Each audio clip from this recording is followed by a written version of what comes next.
उत्तर प्रदेश में बच्चा चोरी की अफवाह या हकीकत, इसके कारण हो रही मारपीट की घटनाओं को रोकने के लिए सरकार ने सख्त रुख अपनाते हुए ऐसे अराजक तत्वों पर रस्का लगाने को कहा है।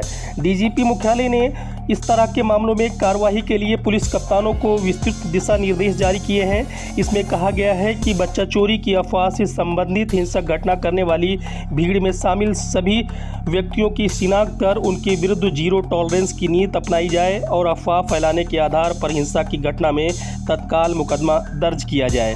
डीजीपी मुख्यालय ने बच्चों की गुमशुदगी व अपहरण के मामले में तत्काल एफआईआर दर्ज कर प्रभावी कार्रवाई किए जाने के निर्देश दिए हैं। साथ ही कहा है कि बच्चा चोरी की किसी भी घटना की सूचना, चाहे वो अफवाह हो या हकीकत, उस पर उच्च स्तर की संवेदनशीलता प्रदर्शित करते हुए तत्परता से कार्रवाई की जाए। तत्काल एफआईआर दर्ज करें। बच्चों की गुमशुदगी अपहरण के मामले में तत्काल एफआईआर दर्ज कर विवेचना करते हुए बरामदगी की जाए।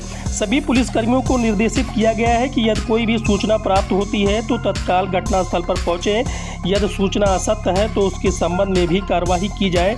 बच्चा चोरी की अफवाहों को रोकने के लिए जिला स्तर पर डीएम तथा अन्य विभागों के अधिकारियों के साथ समन्वय गोष्ठी करने के निर्देश भी दिए गए हैं। डीजीपी मुख्यालय ने सभी गांवों व मोहल्लों में पीस कमेटी के सदस्यों, सिविल डिफेंस के पदाधिकारियों, ग्राम प्रधानों, सभासदों तथा अन्य संबंधित लोगों के साथ स्थानीय निवासियों की गोष्ठी करके बच्चा चोर की अफवाहों पर विश्वास न करने और कानून अपने हाथ में न लेने के बारे में जागरूक करने पर जोर दिया है। वहीं प्रशांत कुमार, एडीजी कानून व्यवस्था उत्तर प्रदेश ने बताया है कि इन अफवाहों की रोकथाम के लिए कम्युनिटी पुलिसिंग के तहत विकसित सी प्लान ऐप का भी सहारा लिया जा रहा है। इसके अलावा जिलों की सोशल मीडिया टीमों को भी सक्रिय करते हुए डिजिटल वॉलंटियर्स के माध्यम से जागरूकता अभियान चलाया जा रहा है।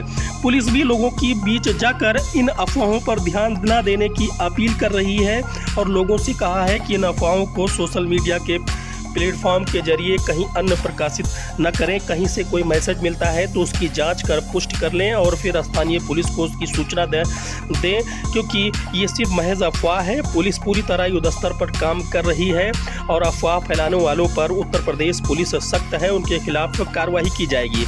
ऐसा कोई संदिग्ध व्यक्ति इस गाँव में या आसपास कस्बे में दिखाई दे तो इसकी सूचना तत्काल पुलिस को दें। पुलिस समय रहते उस पर कार्रवाई करेगी। कानून अपने हाथ में न लें और सतर्क है। उत्तर प्रदेश पुलिस उनकी व्यवस्था में जुटी है। आजकल मोबाइल के व्हाट्सएप ग्रुपों पर एक मैसेज फ्लैश हो रहा है बच्चा चोरी को लेकर। ऐसी कोई बात नहीं है। यदि फिर भी कोई व्यक्ति गांव में घूमता या व्यक्ति गांव में घूमते दिखाई देते हैं तो उसकी सूचना पुलिस प्रशासन को दें। सूचना देने के अनेक माध्यम आपके पास है, सभी के पास मोबाइल नंबर है और उसके बाद कानून हाथ में ना ले, किसी के साथ मारपीट ना करें। यदि ऐसा किया जाता है तो उसके खिलाफ वैधानिक कठोर कार्रवाई की जाएगी। इस पूरे प्रकरण को शासन एवं पुलिस डिपार्टमेंट के द्वारा बहुत ही गंभीरता से लिया गया है। पूर्व में भी मॉब लिंचिंग के संबंध में विस्तृत निर्देश सभी जनपदों को दिए गए थे।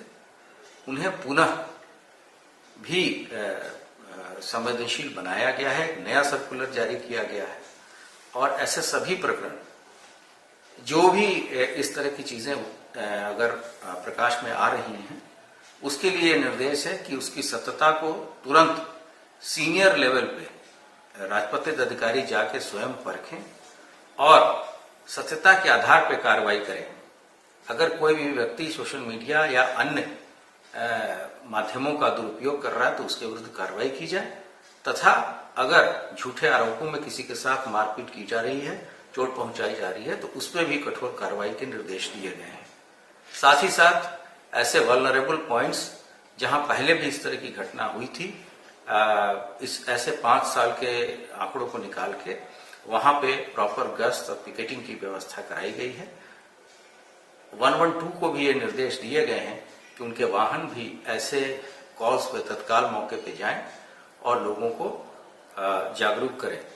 पुलिस को यह भी निर्देश दिया गया है कि जो ऑलरेडी एग्जिस्टिंग सीसीटीवी हैं उसके फुटेजेस का उपयोग करें तथा जन सहयोग से या अन्य कोई जो व्यावसायिक संगठन है उनके द्वारा जो सीसीटीवी लगाए गए हैं उसका भी सदुपयोग किया जाए। साथ ही साथ लाउड हेलर के द्वारा कंटिन्यूअस इसका जो पुलिस के छोटे वाहन है उसके द्वारा इसका अनाउंसमेंट कराया जाए और विशेष रूप से जो गांव ग्रामीण क्षेत्रों में या सुनसान इलाके में अगर कोई भी व्यक्ति जो मानसिक विक्षिप्त रूप से घूम रहा है उसको भी प्रॉपर टेक केयर करने के निर्देश दिए गए हैं। अमूमन देखा जाता है कि ऐसी स्थितियों में उसके साथ भी लोग मारपीट करते हैं और अनायास हिंसक घटनाएं होती हैं।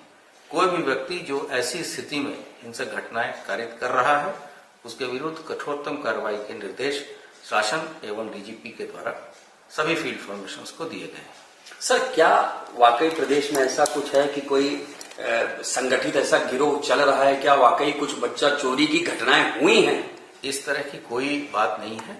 समय समय पे आपने पूर्व में भी देखा होगा एक मास हिस्टीरिया का जनरेट हो जाता है कभी कभी, और उसके आड़ में इस तरह की घटनाएं कुछ लोग जानबूझ के भी अपराधी तत्व करते हैं और कुछ लोग अनजाने में भी करते हैं।